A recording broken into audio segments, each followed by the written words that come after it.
बुद्धे फुल्लारविन्दायतपत्रनेत्र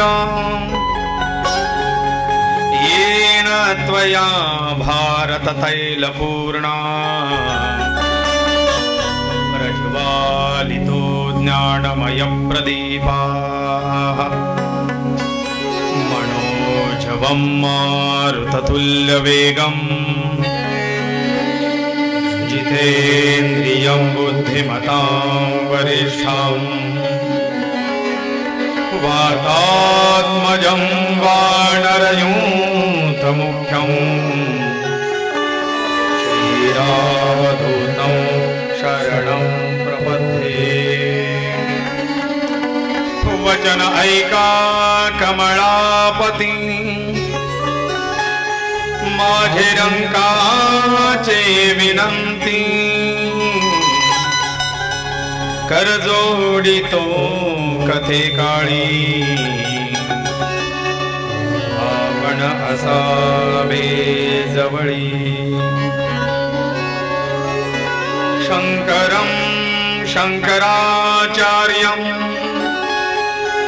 केशवं बादरायणं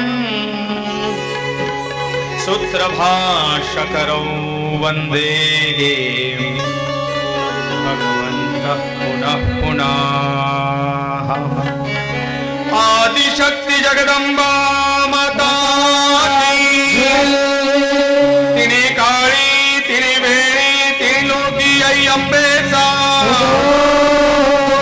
तिने काळी तिने वेळी तिने काळी तिने लोकी तिने वेळी आदिशक्तीचा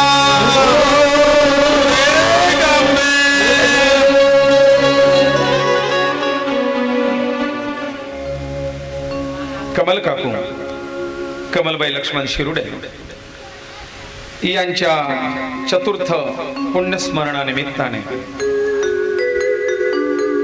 आयोजित श्रीमद देवी भागवत पुण्यकथा चतुर्थ वर्ष आणि या चतुर्थ वर्षाच्या पावन स्मृती या भगवती आदिशक्तीच्या आदिमायेच्या आईच्या जगदंबेच्या स्मरणाने स्तवनाने पूजनाने महात्म्य श्रवणाने हे वर्ष परिपूर्ण हो याकरता आयोजित केलेली ही एका आईच्या निमित्ताने एका आईचं महात्म्य ऐकायचं आहे। मातृशक्ती नमातु परदैवतम शास्त्र सांगतं आई सारखं श्रेष्ठ दैवत नाही। मग त्या व्यवहारातल्या आई सारखं आणि परमार्थातल्या आई सारखं व्यवहारात आई सर्वश्रेष्ठ आई आहे आणि परमार्थात आई सर्वश्रेष्ठ आई आहे। कारण आत्मा आणि ईश्वर या दोघांना जोडणारा मधला दुवा म्हणजे आई आहे। आई या शब्दाचीच व्याख्या मुळात आत्मा आणि ईश्वर या दोघांना एकरूप करतो तो मधला दुवा म्हणजे आई। मम्मी नाही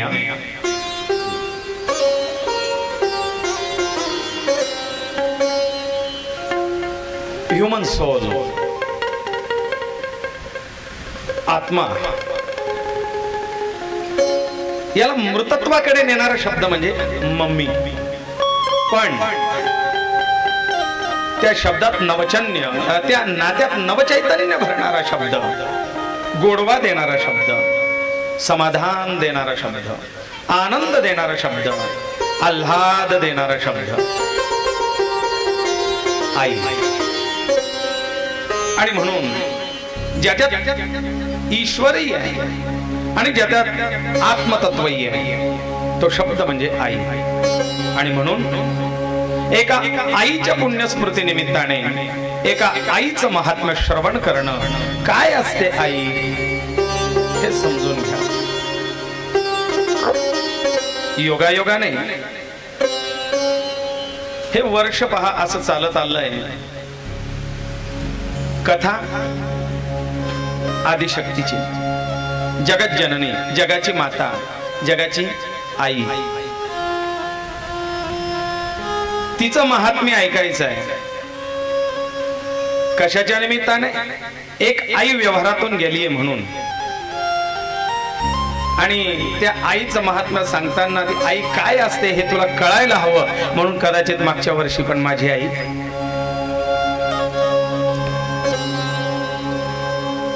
भगवंताने काढून घेतली. कदाचित हे मातृतत्व दूर झाल्याशिवाय तुला किंमत कळणार नाही. कारण सांगताना ज्याला ज्या गोष्टीचं दुःख असेल त्यावेळेला त्याच्याबद्दलचं वर्म अगदी आतल्या गाभऱ्यातून निघत असत. कदाचित भगवंताला ह्या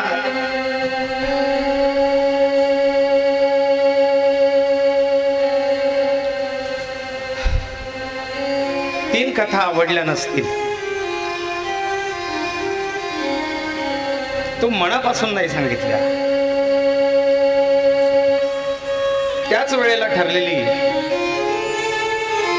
देवी भागवत कथा. म्हणून आई काय असते हे तुला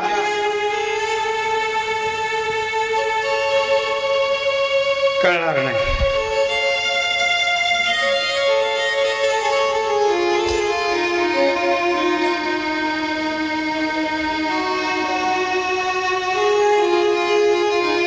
योग आईच्या निमित्ताने, आईची कथा, आईला समोर ठेवून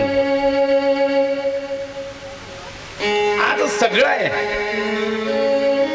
आईचं चरित्र सांगणार आहे पण ते ऐकायला आई समोर नसणार आहे.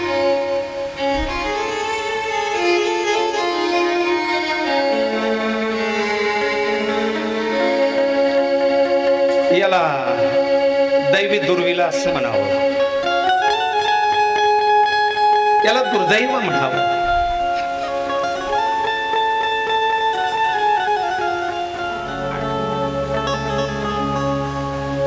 युट्यूबला पण आहे मागची कथा, शिवपुराण.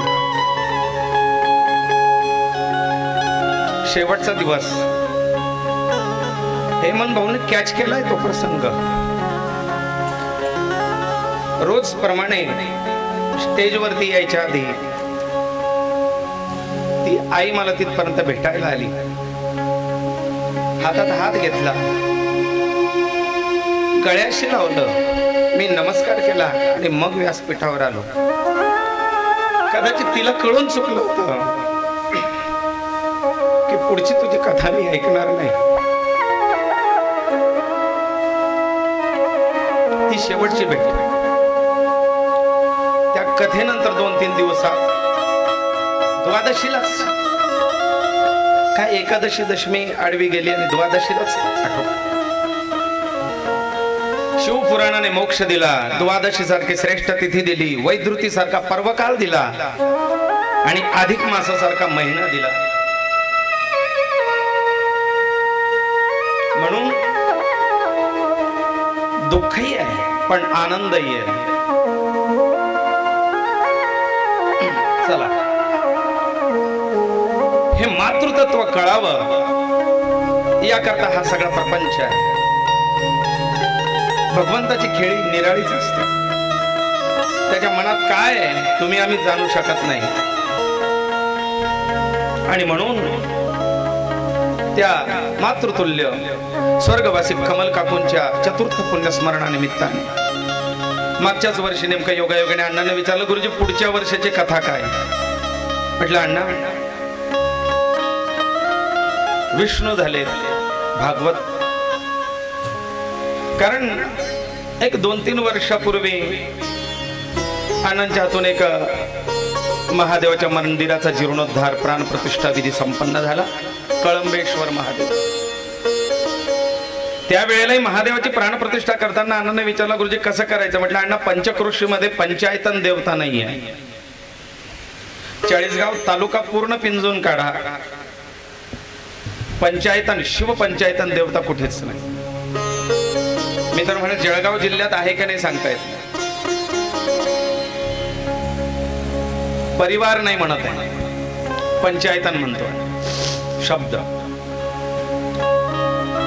परिवार देवता वेगळ्या आणि पंचायतन देवता वेगळ्या. शिवपरिवार ठिकठिकाणी झालेत आता. महादेव, पार्वती, गणपती, नंदी, कार्तिक किंवा नागोबा बसवले की झाला शिवपरिवार. पण शिवपरिवार हा वेगळा विषय आणि शिवपंचायतन हा वेगळा विषय. धर्मशास्त्रात आद्य गुरु शंकराचार्यांनी प्रत्येक उपासकाला हिंदू धर्म पद्धतीने कमीत कमी 5 देवतांची उपासना आवश्यक सांगितली आहे.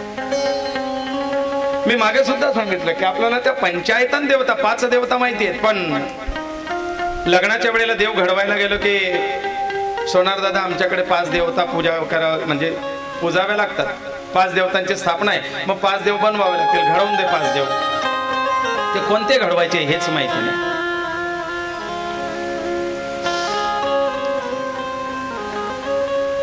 पंचायतन आपल्याकडे प्रत्येकाच्या व्यवहारातले आपल्या परंपरेत चालत आलेली पंचायतन वेगळी आहे. कोणाकडे खंडोबा आहे त्यालाही मान्य नाहीये बरं का दादा, त्यालाही मान्य नाहीये. तुम्ही हवा घ्यावा असो. आपल्या घरामध्ये गणपती आवश्यक आहे. आद्य गुरु शंकराचार्य सांगतात की पंचायतन देवतामध्ये 5 देवता प्रमुख आहेत. त्यामध्ये पहिली देवता आहे गणपती, दुसरी आहे विष्णू, तिसरी आहे शिव, चौथी आहे सूर्य आणि 5वी आहे अंबिका देवी. मग त्या देवीमध्ये तुम्ही कुठलंही स्वरूप ठेवू शकता. त्यात पहिलं प्राधान्य आपल्या कुलस्वामिनीला. आपली कुलस्वामिनीची उपासना, सूर्य उपासना, विष्णू उपासना, शिव उपासना आणि गणेश उपासना या पंचायतन देवता कंपल्सरी आहेत. च्या व्यतिरिक्त तुम्हाला काय करायचं आहे? तुमची उपास्य देवता, आराध्य देवता त्या घेऊ शकतात. मग शिवपरिवार किंवा शिवपंचायतन हा विषय झाला. आणि मग शैवांनी शिवपरिवार, वैष्णवांनी विष्णू परिवार, आपलं शिवपंचायतन, वैष्णवांनी विष्णू पंचायतन, शाक्तांनी देवी पंचायतन, गणपत्यांनी गणेश पंचायतन, सौरजांनी सूर्य पंचायतन. स्वातंत्र्य दिलं. तुम्ही तुमच्या उपास्य देवतेला प्रधान मानून, परंतु या 5 आजूबाजूच्या 4 देवतांना सोडायचं नाही. मग शिवपंचायतन असताना प्रधान शिव मानून त्याच्या उपदैवता ह्या 4 आहेत. गणपती, अंबिका, विष्णू आणि सूर्य. मग त्या देवता कोणत्या दिशेला असाव्यात याचं शास्त्र आद्य गुरु शंकराचार्यांनी ठरवून दिलं, नियमावली ठरवून दिली. कोणताही देव कुठेही ठेवता येत नाही. कुठल्या देवतेला कुठल्या दिशेचं स्थान असावं हा सुद्धा आपल्या धर्मशास्त्राचा एक बारीक नियम आहे. मग त्याप्रमाणे अण्णांना सांगितलंय. बाकीच्या 4 मूर्त्या आणल्या गेल्या. त्या 4 मूर्त्या त्या दिशेला स्थापन केल्यात आणि मध्ये महादेव स्थापन झालेत. हा झाला शिवपंचायतन पूर्ण विषय. योग असा चाललाय म्हणजे मनी नाही ध्यानी नाही. पंचायतनाची स्थापना त्यांच्या हातून झाली. तो विषय तर माझ्या सांगितल्यानुसार झाला, पण कथा अशा चालू आहेत बरोबर त्या पंचायतन देवता त्यांच्या कथा परिपूर्ण करून घेत आहेत.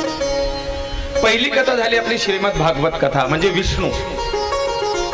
शिवपंचायतनामध्ये मुख्य मध्ये आहे शिव, आजूबाजूला आहेत गणपती, अंबिका, विष्णू आणि सूर्य. मग त्याच्यात पहिली कथा झाली भागवत कथा म्हणजे विष्णू प्रधान. दुसरी कथा झाली राम कथा. आता सूर्य कथा तर काही होत नाही, पण राम हे सूर्यवंशी आहे, सूर्य स्वरूप आहे, म्हणून सूर्यवंशीयाची रामकथा दुसरी झाली. तिसरी कथा झाली शिव प्रधान आणि चौथी कथा आता अंबिका आहे ना। पंचायतनाच्या परिपूर्ण कथेकडे आपण वाटचाल करतोय। अण्णाने विचारलं मग पुढचा विषय, म्हटलं गणपती बाप्पा। तेव्हा तुमचा पंचायतन हा विषय परिपूर्ण होतोय। योग असा चालून येतो, भगवंत काय खेळी खेळेल, भगवंताची रचना, भगवंताची लीला कशी असेल हे कोणाला सांगता येत नाही। तो त्यांच्याकडनं हा विषय बरोबर परिपूर्ण करून घेतोय। ओघाओघाने चालत आलेला हा सगळा विषय आणि भगवंत ते परिपूर्ण करतोय। मग त्यातला हा ठरलेला देवी भागवत।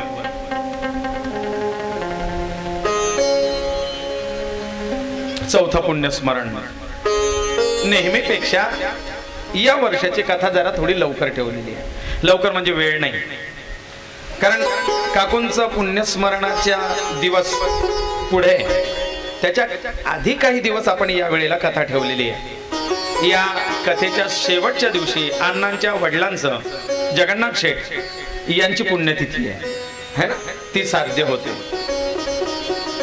ही कथा या दिवसात ठेवण्याचं कारण सांगतोय का, पुण्यस्मरणाचा दिवस सोडून आपण आधी घेतोय, तर याच्यामध्ये त्यांचं पितृपुण्यस्मरण शेवटच्या दिवशी गुरुपौर्णिमेला येत आहे।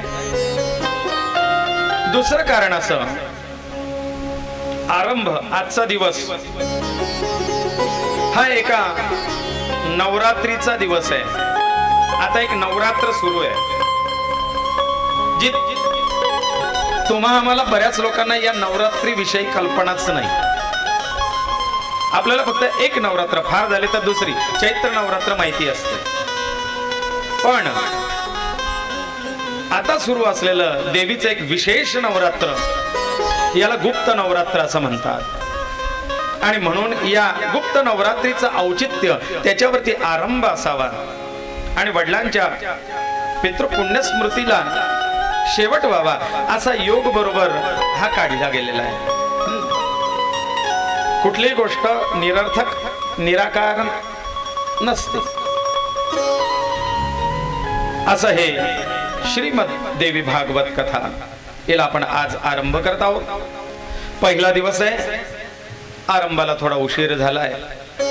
उद्यापासून लवकरात लवकर येण्याचा प्रयत्न करत चला। मी तर म्हणतो तुम्ही 3:30ला आलात तर आपण 3:30ला 3:45ला कथा सुरुवात करून देऊ, जास्तीत जास्त ऐकता यावं। प्रयत्न हा राहील की या देवी भागवत ग्रंथातलं जास्तीत जास्त ज्ञान आपल्यापर्यंत पोहोचावं, कथा आपल्यापर्यंत पोहोचाव्यात, महात्म्य आपल्यापर्यंत पोहोचावं। जशी तळमळ तुम्हाला वर्षभरापासून लागलेली आहे, ओढ लागलेली आहे देवी भागवत ऐकण्याची। हा, 40 गावात पहिलं प्रथम देवी भागवत होतंय बरं। पहिल्या देवी भागवताचा मान आपल्यालाच आहे। पहिलं शिवपुराण कथा झाली, तो मान सुद्धा आपल्यालाच मिळाला 40 गावातली। नंतर मग मिश्राजींची पण झाली, नंतर इकडे का आपले इंदौरचे महाराज आले होते, मला असं वाटतं अनुराधा दिदी आल्या होत्या, एक तिवारी दिदी आल्या होत्या, त्यांची पण शिवपुराण कथा झाली। 4 कथा आपल्या नंतर झाल्या। पहिली कथा आपली झाली, रामकथा दुसऱ्या नंबरला झाली, पहिली ढोक महाराजांची, दुसरी रामकथा आपल्याकडे। मग अशाच प्रकारे या देवी भागवताची ओढ पवित्र अशा गंगा मातेच्या पावन तीरावरती, नैमिषारण्य क्षेत्रावरती 88,000 ऋषीमुनींना देवी महात्म्य ऐकण्याची ओढ लागली आहे। प्रसंग असा आहे, आपण बघतोय भागवत कथेपासून सगळ्या कथा ऐकताना आधी या नैमिषारण्याचं नाव घेतलं जातं।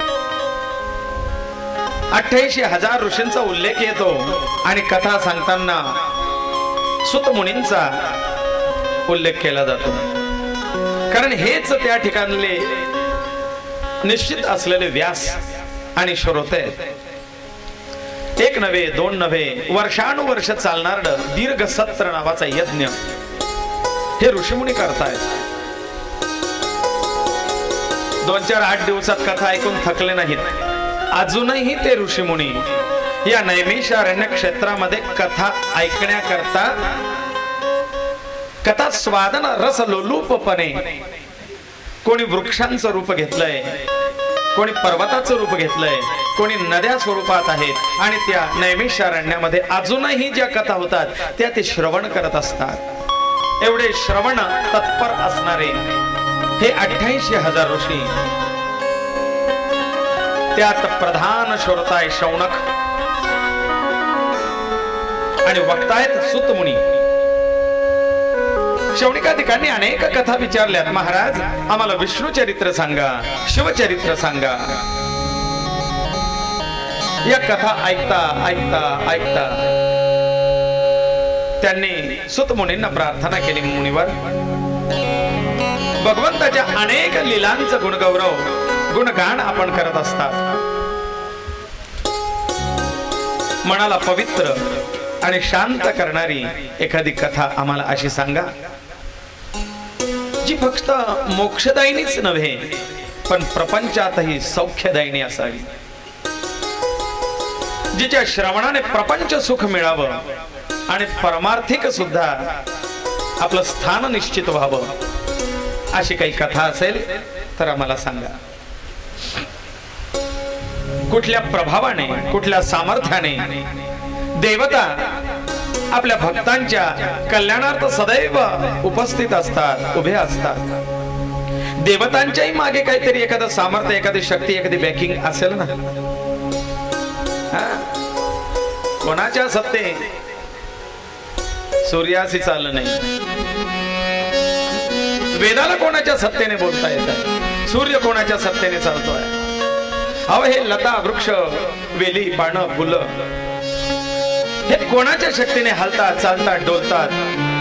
साले हे शरीर, साले हे शरीर कोणाचे ताले कोणाची साले हे शरीर कोणाची साले हे शरीर कोणाची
आमचं हे शरीर सुद्धा हे चालण्याकरता काहीतरी एक विशिष्ट शक्ती, एक सामर्थ्य, एक पॉवर काहीतरी कार्य करत असेल ना। याच्यामध्ये आपलं स्वकल्याण तर साधता यावंच, पण या स्वकल्याण साधण्याबरोबर ज्ञान, भक्ती, वैराग्य याचीही प्राप्ती व्हावी। मनामध्ये ज्ञानाचा उदय व्हावा, भक्तीचा ओलावा निर्माण व्हावा। या निरर्थक अशा संसाराबद्दल थोडं वैराग्यही मनामध्ये यावं, आत्मज्ञानाची अनुभूती व्हावी, स्वानंद सुखाची प्राप्ती करून घेण्याकरता जो स्व आनंदात रमता यावं याकरता इथे असलेले भगवत भक्त ज्ञानी आपण व्यास महर्षींचे परमशिष्य सुत मुनी यांना विनंती करूया की आपण आम्हाला ही कथा सांगा, कारण ही एक सत्ता नाही, या सत्तेच्या मागे आणखीन कुठली तरी महासत्ता असली पाहिजे. विधानसभा आहे तर राज्यसभाही असली पाहिजे. मग ते काय तेही जाणून घेता यावं.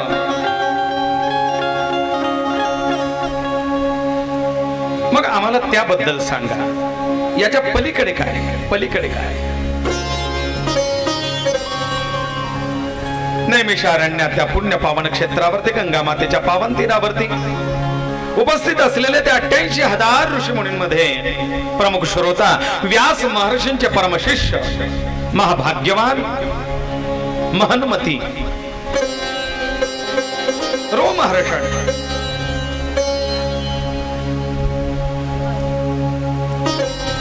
सुत मुनी ते सांगतात की बाबा हो, व्यास शिष्य सुतमुनी हे 18 पुराणांचे ज्ञाते आहेत, ज्यांनी आपल्या गुरुजींकडनं ह्या 18 पुराणांचं यथाशास्त्र सशास्त्र अध्ययन केलं आहे. पुराणांचे ज्ञाते आहेत, परंतु तेवढेच मधुर बोलणारे आहेत. त्यांची वाणी ही मधुर आहे. जेवढे मधुर बोलणारे आहेत तेवढेच ते स्वतः भगवत भक्त आहेत, सश्रद्ध आहेत. कारण साधू कसा असावा याबद्दल शास्त्र असं सांगतं, यथा चित्तम तथा वाचा, यथा वाचा तथा क्रिया. चित्तम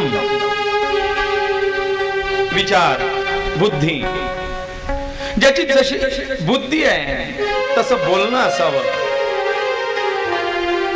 यथा वाचम तथा क्रिया, जसं बोलणं आहे त्याप्रमाणे कृती असावी, आचरण असावं, वागणं असावं. वाचम चित्तं च क्रिया च साधूनाम एकरूपता. वाचन चित्तं च क्रिया च साधूनाम एकरूपता. ज्याचे विचार तशी वाणी, जशी वाणी तशी क्रिया, या 3 गोष्टींची सुसूत्रता जिथे जमते त्याला म्हणावं साधू, त्याला म्हणावं संत, त्यांना म्हणावं महात्मा. नाहीतर विचार वेगळे, बोलणं वेगळं, आणि बोलणं वेगळं, वागणं वेगळंच. साधूनाम एक रूपता. आणि या ठिकाणी जसे पुराणांचे ज्ञाते होते तसे वक्ते होते, आणि जसे वक्ते होते तसे आचरण करते होते. निर्लोभी, निर्मोही, निरहंकारी. प्रसिद्धी लोलुपता ज्यांच्याजवळ नाही आहे, म्हणजे लोकांताविषयी ज्यांची आवड नाही आहे, एकांतात आनंद रममान होणारे ते. आज त्यांना प्रश्न विचारला, महाराज आम्हाला त्या आदिशक्तीची कथा सांगा, जिच्याने इहलौकिक आणि पारलौकिक दोघेही साध्य होईल.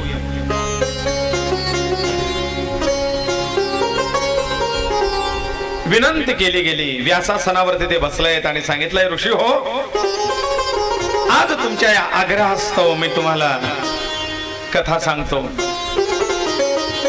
आतापर्यंत कशा कथा ऐकल्यात, देवी भागवतातच आहे बरं का, आणि योगायोगाने आपलंही तसंच चाललंय. ऋषया उचू, देवी भागवतात सुरुवातीला असते सांगतात, ऋषी सांगतात, सुतजीव समाभीर यस्त्वं श्रावयसिंहणा कथा मनोहरा पुण्या व्यास शिष्य महामते. मनोहर पुण्यदायक हे व्यास शिष्य, हे महामती, आम्हाला अशा मनोहर पुण्यदायक आणि तेवढ्यात आनंददायक आल्हाद देणाऱ्या या कथा सांगा. सर्व पाप हरम पुण्यम विष्णू चरितम अद्भुतम, सर्व पाप हरण करणारं विष्णू चरित्र अद्भुत अशी भागवत कथा तुम्ही सांगितली, आम्ही ऐकले. झूठ लगे तो देख लो, देवी भागवताचा ग्रंथ उलगडा, त्याच्यात सांगितलंय. आणि स्वतः ऋषी सांगतात अद्भुत अशी ती दिव्य विष्णू कथा चरित्र आपण ऐकलं, तुम्ही सांगितलं, आम्ही ऐकलंय. म्हणजे तिथे सुद्धा आधी विष्णू चरित्र होऊन गेलं. मग पुढच्या उभीत म्हणताय अवतारकथोपेतम मस्माभिर्भक्तिता श्रुतम. भगवंताच्या अनेक अवतारांविषयीचं दिव्य चरित्र तुम्ही त्या भागवत कथेत सांगितलं. भगवंताचे अवतार कार्य आम्ही ऐकलेत, आनंद आला. आणखीन जरा ऐकण्याची उत्कंठा वाढली आणि म्हणून शिवस्य चरितम दिव्यम, नंतर तुम्ही शिवचरित्र दिव्य असं शिवचरित्र कथा सांगितली. भस्म रुद्राक्षयोस्तथा, भस्माचं महात्म्य, रुद्राक्षांचं महात्म्य हे सुद्धा आम्ही शिव परिवारामध्ये त्या शिवकथेमध्ये शिव महापुराणात श्रवण केलंय. सेतिहासंच महात्म्यं च श्रुतं तव मुखांबुजात. अनेक इतिहास दिव्य चरित्र आम्ही तुमच्या मुखारविंदातून ऐकलेत. हे ऋषीमुनी, हे सुतमुने, आम्हाला असं वाटतंय आणखीन काहीतरी कथा ऐकतच राहावं.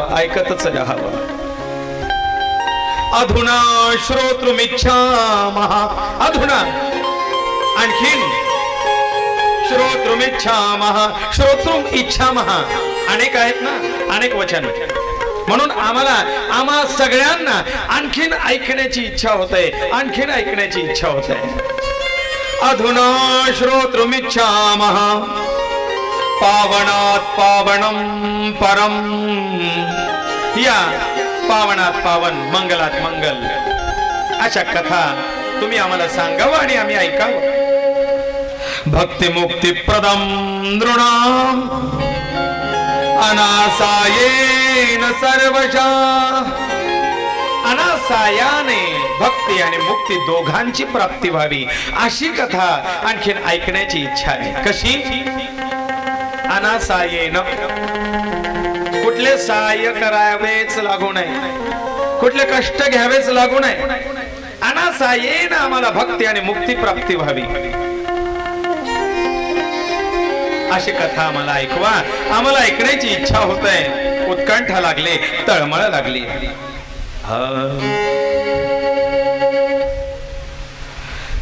तत्वं ब्रूहि महाभाग, ते तुम्ही सांगा हे महाभाग, हे पुण्यमती, हे महामते, ते तुम्ही सांगा.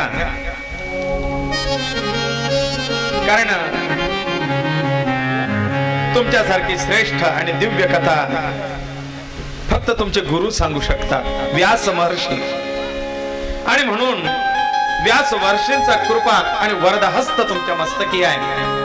ज्याच्यावरती गुरु कृपा झाली आहे त्याला बाकी अप्राप्य असं काहीही नसतं. आणि म्हणून तत्वं ब्रूहि महाभाग येन सिद्ध्यन्ते मानवाः कालावपि परं त्वत्तो न विदं संशयाच्छिदं. सुद्धा ज्याचं काही करू शकणार नाही असं आम्ही निसंशय सांगू शकतो अशी तुमची दिव्य कथा आहे. आणि म्हणून तुमच्या मुखातून आम्हाला या दिव्य कथा ऐकायचं आहे. आता एवढं गुणगान केल्यानंतर, स्तवन केल्यानंतर सुतमुनी शौनिकादिकांना म्हणतात, ऋषी हो, वक्ता श्रोताच दुर्लभा. श्रोते पायलीचे वक्ते पायलीचे 50 मिळतात, पण तुमच्यासारखे रसिक ज्ञानपिपासू मर्मज्ञ श्रोता वर्ग मिळणं दुरापास्त आहे. सांगायला बसलं तर कथा सांगायला कोणी तयार आहे, पण ऐकणारा तेवढा धीर गंभीर पाहिजे ना, नाही तर सांगायचं कोणाला, चार भिंतीला. ज्याला त्या कथेतलं काही मर्मच कळत नाही त्याच्या पुढे डोकं उठाड करून. आणि म्हणून मी नेहमी सांगतो कथेला. आता काकांनी विचारलंय की दादा आमचे देवी भागवत कथेच्या आयोजनाबद्दल विचारत होते. देवी भागवत कथेचं आयोजन करायचंय, कसं करावं म्हटलं. बाकीचा पैशाचा विषय गौण आहे, पण डोके असण्यापेक्षा डोकं असणारे पाहिजे. है ना? श्रोत्र वर्ग फार डोके याला महत्व नाही, किती डोकं आहे याला महत्व आहे. आणि लोकशाहीच आहे ना हो. श्रोत्र हा सदैव जागृत श्रोता असावा, कॅच करणारा श्रोता असावा, ज्ञान पिपासू श्रोता असावा. मित्र म्हणतो व्यवहार परमार्थात आपण म्हणतो ना दासानुदास, भगवंताचे चरणदास. मी म्हणतो दास नका हो, दास व्हा. जो एकदा बसला की जरा ओढूनच घेतो आहे ना, पोटून भरितोपर्यंत रक्त ओढतो, दास. तसं असं बसा की कथेला बसल्यानंतर मन भरसोपर्यंत ज्ञान ओढून घ्या. तुमच्याजवळ कथा सांगायला मला आनंदच वाटतो. म्हणून आज तुमच्या करता खास मी कथा सांगणार आहे जी आपण ऐकली नाही. कारण प्रश्नया परिपृच्छया, प्रत्येक कथा हिचा विषय पुढे चालतो तो प्रश्नया परिपृच्छया. गुरु शिष्यांच्या संवादातून, वक्ता आणि श्रोता यांच्या संवादातून. मग ज्या ठिकाणी प्रश्न विचारला जातो तिथे प्रश्नाला उत्तर येतं. मग तुम्ही मला जो आत्मकल्याणाचा, जनकल्याणाचा प्रश्न विचारलाय की हे गुरुवर, ज्याच्याने आमचं इहलौकिक आणि पारलौकिक दोघही गोष्टी साध्य होतील अशी कथा सांग. आणि म्हणून मी आता तुम्हाला हे दोन पक्ष उदाहरण, दोन्ही पक्ष पाही उद्धरती, दोघही पक्ष उद्धार करणारी कथा सांगतो. साधु पृष्ठम महाभाग. साधू अतिशय उत्तम प्रश्न केलाय, पृष्ठम विचारलाय. साधु पृष्ठम महाभाग लोकानां हितकाम्य. स्वतःच्या साठीच नव्हे पण लोकांचंही हित ज्याच्यामध्ये आहे असा लोकहितकामी प्रश्न तुमचा आहे. म्हणून हे सुतमुने, हे शौनिकाधिक हो, मी तुम्हाला उत्तम अशी कथा सांगतो. सर्वशास्त्र यत्सारम पुरात्वत्पो भक्षय शोषता. हे पुराण वक्षाम्य शोषतः, जे पुराण मी प्रत्यक्ष माझ्या गुरूंच्या मुखातून ऐकलंय ते पुराण मी तुम्हाला सांगतो. या देवी भागवत पुराणाचं एक वैशिष्ट्य आहे.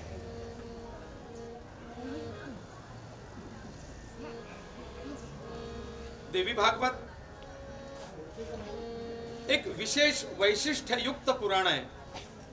ते काय? यावत् गर्जन्ति तीर्थानि. अनेक तीर्थ जमलेत, भूतलावरचे अनेक तीर्थ जमले. तीर्थ कोणते? पुष्करद्यानि तीर्थानि. पुष्कर तीर्था क्षेत्रासारखे पुण्य आणि पावन करणारे अनेक तीर्थ या भूमंडलावरती आहेत. गंगा सिंधु सरस्वती च यमुना गोदावरी नर्मदा कावेरी शरयू महेंद्र तनया चरमण्वती वेदिका क्षिप्रा वेत्रवती महासुर नदी ख्याता चया गंडकी पूर्णान पूर्ण जलय समुद्र सहिता कुर्वन्तु वो मंगलम. या अशा अनेक पवित्र नद्या, पवित्र तीर्थ, पवित्र क्षेत्र हे सगळं एकत्र येऊन गर्जना करताय. यावत गर्जन्ति तीर्थानि पुराणानि व्रतानि च. अनेक व्रत हे एकत्र येऊन गर्जना करतं. अनेक तीर्थ येऊन गर्जना करतात, अनेक आख्यान येऊन गर्जना करतात. यावन् श्रूयते सम्यक् देवी भागवतं नरैः. कुठपर्यंत गर्जना करतील श्रेष्ठत्वाच्या, जोपर्यंत देवी भागवत पुराण त्या ठिकाणी उदयाला येत नाही तोपर्यंत या बाकीचे तीर्थ गर्जना करतील की आम्ही श्रेष्ठ आहोत. चांदण्यांचं श्रेष्ठत्व कुठपर्यंत? चंद्राचा उदय होई तोपर्यंत. एकदा चंद्र उदयाला आला की मग चांदण्यांच्या त्या श्रेष्ठत्वाला महत्व राहत नाही. दिव्यांचं श्रेष्ठत्व कुठपर्यंत? जोपर्यंत सूर्य उदय होत नाही तोपर्यंत. सूर्य उदय झाल्यानंतर दिवे कोण लावेल? त्याची आवश्यकता नाही एकदा सूर्य आला. याप्रमाणे सुत मुनी शौनिकादिकांना सांगतात की बाबा हो, या अनेक तीर्थांचं गर्जना करणं हे कुठपर्यंत? जोपर्यंत महापावन देवी भागवताचा उदय होत नाही तोपर्यंत. जेव्हा त्या आदिशक्तीची कथा उदयाला येईल त्यावेळेला या सर्व तीर्थ व्रत हे त्या ठिकाणी नम्रता घेतात, लीनता घेतात. कारण न मातु परदैवतम, आई सारखं श्रेष्ठ दैवत नाही, त्या आदिशक्ती सारखं श्रेष्ठ दैवत नाही, आणि त्या आदिशक्तीच्या कथेसारखी श्रेष्ठ कथा नाही. ऋषी हो, लोक कल्याणार्थ चालत असलेली ही आपली देवी भागवत कथा म्हणले आज तुम्हाला सांगतोय. याला देवी भागवत कथा असं म्हणतात. आदिशक्तीचं वर्णन करणारी ही कथा मी सुद्धा माझ्या गुरुजींच्या मुखातून ऐकली आहे,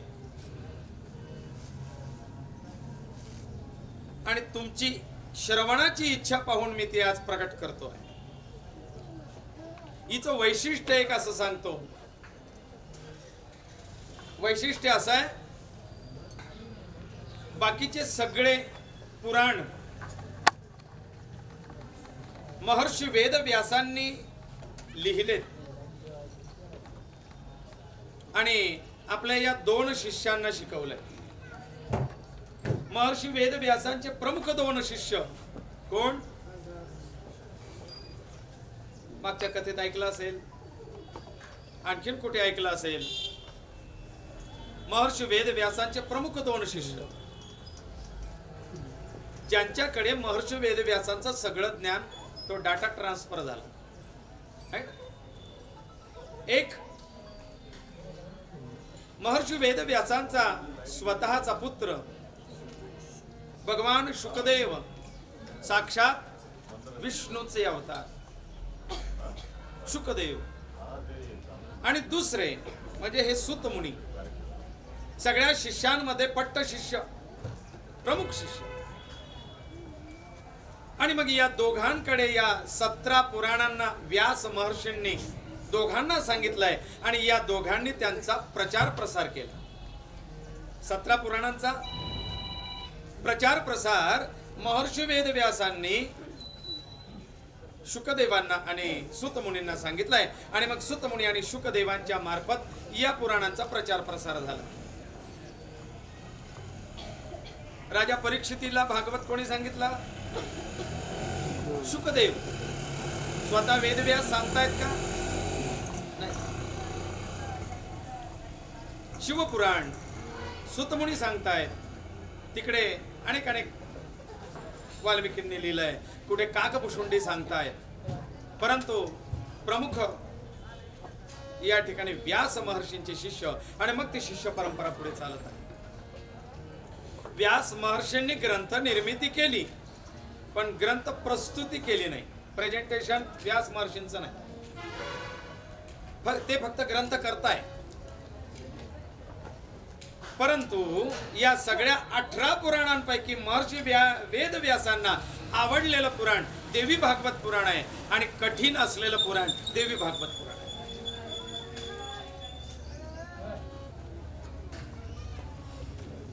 आणि म्हणून ऋषी म्हणतात, हे मुने, हे सुतमुनी, सुतसूत महाभाग वदनो वदतांबर कीदृशीं तत्पुराणं हि विधी तत्श्रवणे च.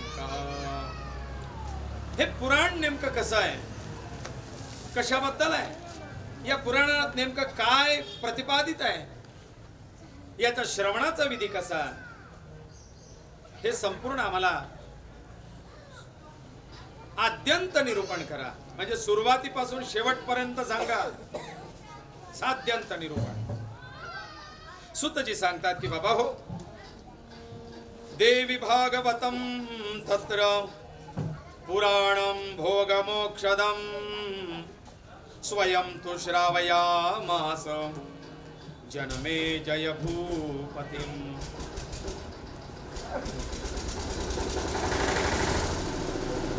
हे ऋषी, या देवी भागवताचं महात्म्यच मी तुम्हाला विशेष असं सांगतो. याचं महत्व असं काही आहे,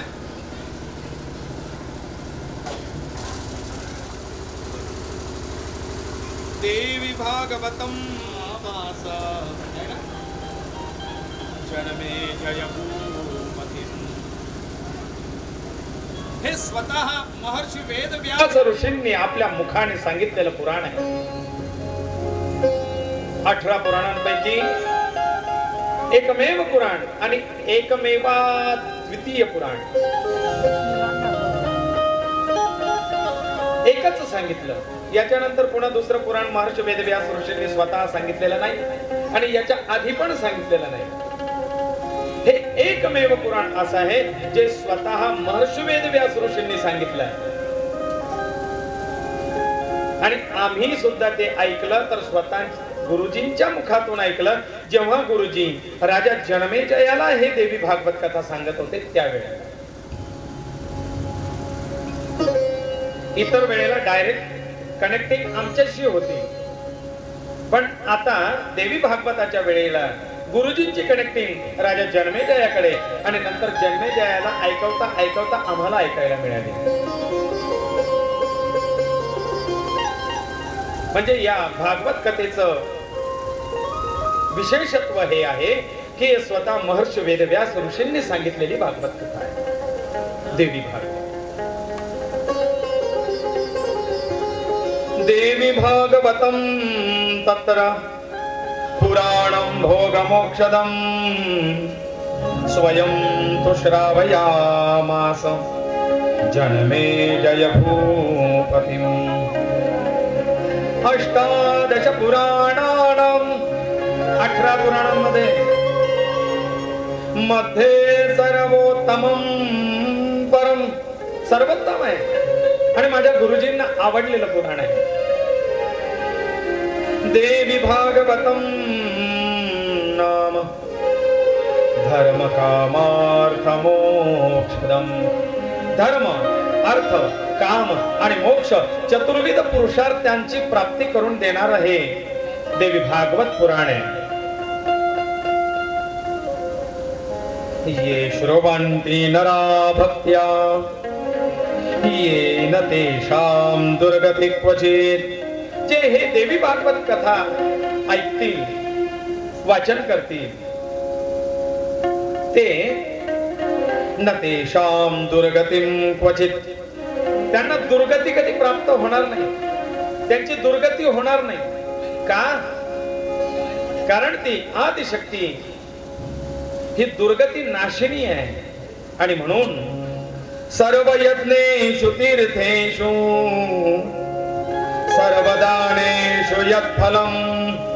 सर्व यज्ञांचं तीर्थांचं दानाचं जे फल आहे ते फल या ठिकाणी सुकृत पुराण श्रवणात तत्फलम लभते नरः.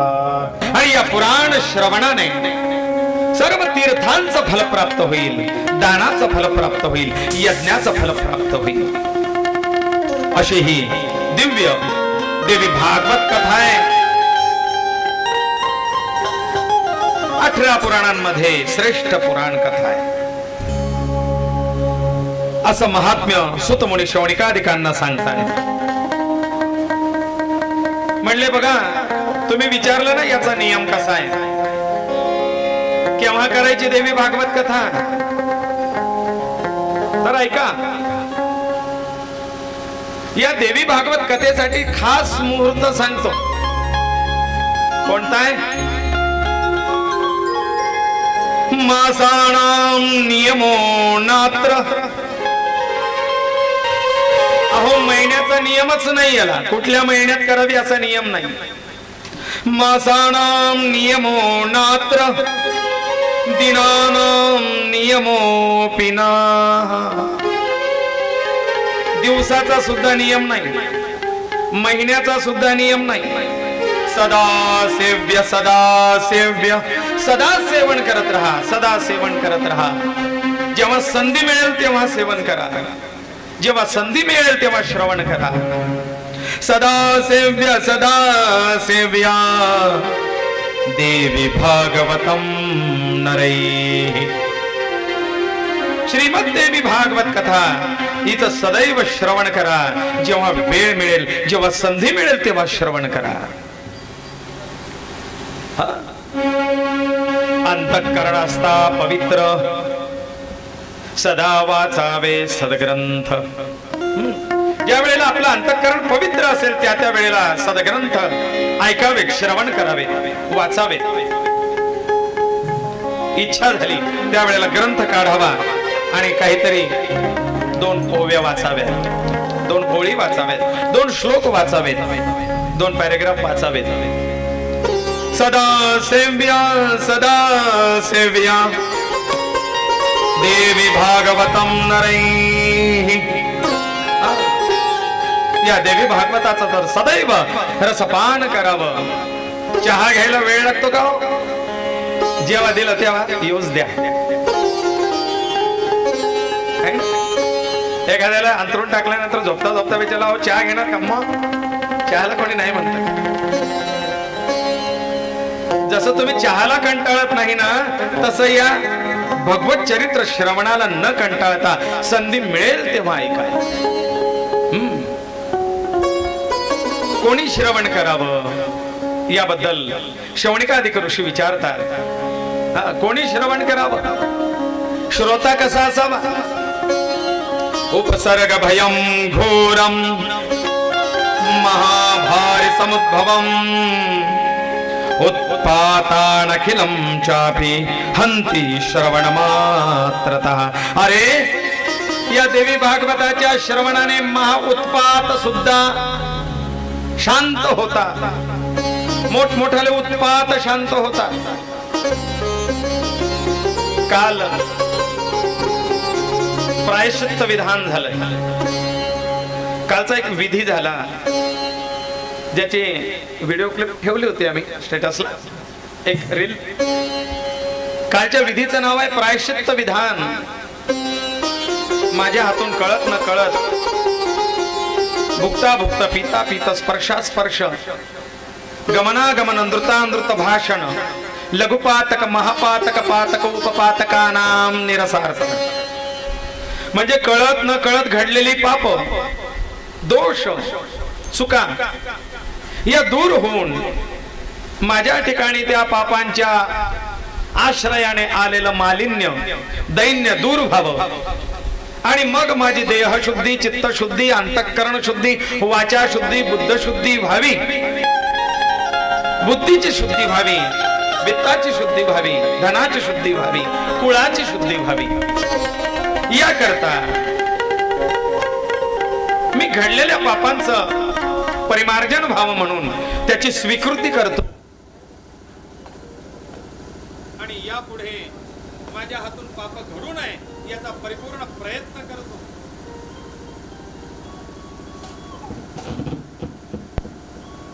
मग